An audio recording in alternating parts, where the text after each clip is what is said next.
Bonjour à tous et bienvenue aujourd'hui pour cette vidéo consacrée à un tutoriel de présentation de mon kit CO2 artisanal. En fait, il s'agit d'un mix entre le kit CO2 d'Enerlé dont je n'étais pas spécialement satisfait et la recette du CO2 artisanal. Au niveau du matériel, je réutilise l'ensemble du kit CO2 de Denerlé, à savoir la bouteille plus son support, c'est plus propre qu'une bouteille de coca et plus stable, ce qui évite que la bouteille ne tombe malencontreusement et cause une pollution de votre aquarium. L'éprouvette de rinçage qui permet d'épurer votre CO2 et limiter la pollution surtout pour un système artisanal. Un tuyau spécifique CO2 forcément.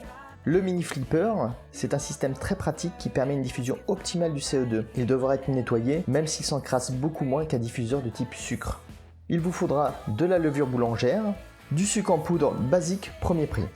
Donc déjà au niveau de l'installation, ça vous permet d'avoir quelque chose de propre, notamment avec le support de la bouteille CO2, que moi personnellement je n'ai pas collé contre la vitre arrière de l'aquarium, ce que je trouvais un peu dégueulasse. Ça fait une semaine que mon kit est en route, il arrive sur une fin de cycle, donc je le change. Tout d'abord, on va procéder au nettoyage de celui-ci. Toutes les semaines aussi, je vais nettoyer le mini flipper, car il y a un dépôt qui se forme à un certain endroit, que je montre avec la flèche, et en fait ça bloque les bulles, surtout quand elles deviennent moins régulières en fin de cycle. Donc ça a tendance à gêner la diffusion des bulles. Au niveau du dosage, chaque semaine, je renouvelle mon mélange, à savoir 100 g de sucre en poudre, et j'ajoute 2 à 3 g de levure boulangère. Au niveau du remplissage de la bouteille, je ne vais pas jusqu'au trait indiqué par le kit, car la réaction chimique va engendrer une espèce de mousse qui va monter dans la bouteille. Ça amène parfois au fait que ça va boucher notre système.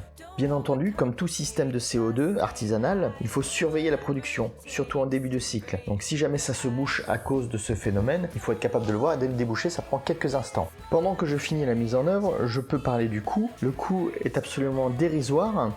Pour mémoire, le renouvellement de ma bouteille d'Enerlé me coûtait 10 € par mois. Là, avec le dosage que j'utilise, ça me coûte maximum 1 € par mois. Une fois que le système est activé, on peut voir que la diffusion de bulles est assez nette. Il n'y a aucun problème par rapport à ça. L'inconvénient majeur, lors de la mise en route, notamment dans les premières 24 heures, la production de CO2 est trop importante. Ceci étant dit, grâce à mon testeur de CO2 permanent, je peux ajuster ma production de CO2, soit en débranchant le tuyau lors de la première nuit, soit en agissant sur le brassage. C'est-à-dire que ma canne de rejet, je vais la placer plus ou moins en hauteur. Soit je vais mettre ma canne de refoulement au niveau de la surface pour augmenter le brassage, soit je vais l'enfoncer dans l'eau pour le diminuer. Et ainsi, j'arrive à jouer sur l'évaporation du CO2 en quelque sorte.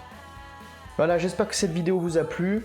Cela vient conclure cette série de vidéos sur le CO2. J'espère que ça vous sera utile ou que ça vous donnera des idées pour votre propre système à vous. En tous les cas, je vous remercie pour vos retours positifs tous les jours dans vos commentaires. Ça fait énormément plaisir. Continuons ensemble et il y a plein d'autres vidéos intéressantes qui arrivent dans les prochaines semaines. Je vous dis à la prochaine. Allez, ciao!